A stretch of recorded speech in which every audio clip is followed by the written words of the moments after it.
I think for me, the Sampson Lab is a silly name given to a group of folks who work with me, who are motivated to try to figure out the basis of rare kidney disorders in children.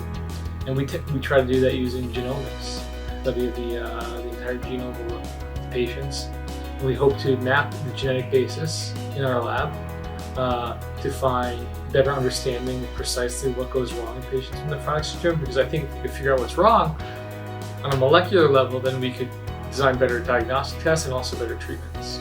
So that's like the science behind the Sampson Lab, but I think our lab is also as much about the people and the culture, because we can't do this kind of work so hard every single day for year after year after year without being a team.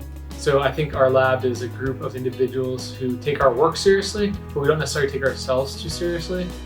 I think we like to joke around and have fun, but also hold ourselves and each other to really high standards of ethics and morality, and also in terms of rigor of study design. So we ask each other lots of tough questions, but all of us knowing that these questions are being asked and these suggestions are being made in order to do better science, because ultimately what matters is the kids. So people come, they work hard, produce some great science, work as a team, and we have a good time doing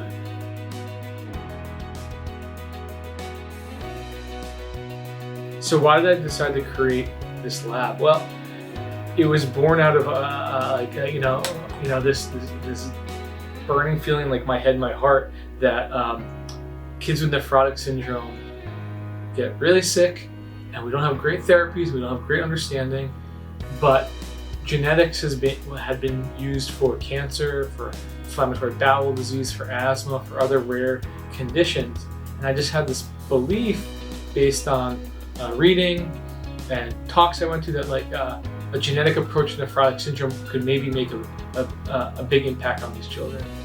And happily, there are lots of people in nephrology who are doing different kinds of genetic work, more targeted genetics or genomics, more widespread genomics in adult diseases or transcriptomics and other kidney diseases, that there's enough success there that made me think, wow, if we turn all these lessons and these resources and these ideas on pediatric nephrotic syndrome, we might be able to make some big moves. And that motivated me. And I also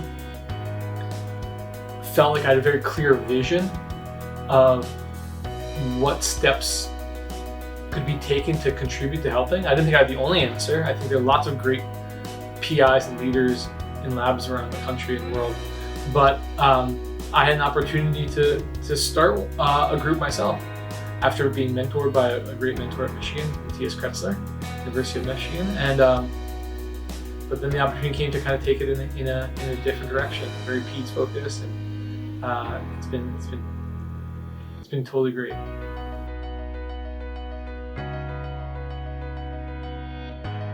Why am I passionate about nephrotic syndrome research? Well, it's easy. It's because kids get hit hard with nephrotic syndrome and they suffer. And not only do the kids suffer, but the siblings suffer, the parents suffer. It's a disease that sometimes goes into remission. And when it does, that's awesome. But kids live day after day, or parents live day after day wondering, is it going to come back? Is there going to be a relapse? And when we fight this disease with the current medications we have, many of them just mess with the immune system or suppress the immune system. And sometimes it works, which is great. But a lot of times it doesn't work, or it only works temporarily. But what always happens is that kids get side effects. So I got excited and motivated to go after nephrotic syndrome because there was a clear hole in understanding how to accurately diagnose it, and how to most effectively treat it. I mean, it's really lame. We call nephrotic syndrome steroid-sensitive nephrotic syndrome or steroid-resistant nephrotic syndrome, and these are names that they're the disease names, but all that means is we gave medicine for 6 weeks or 8 weeks, and based on their response, now they have a name. Or we do a kidney biopsy, and if it has minimal changes on it, you know what it's called? It's called minimal change disease. If we do a biopsy that has focal segmental glomerular sclerosis lesions, we call it FSGS.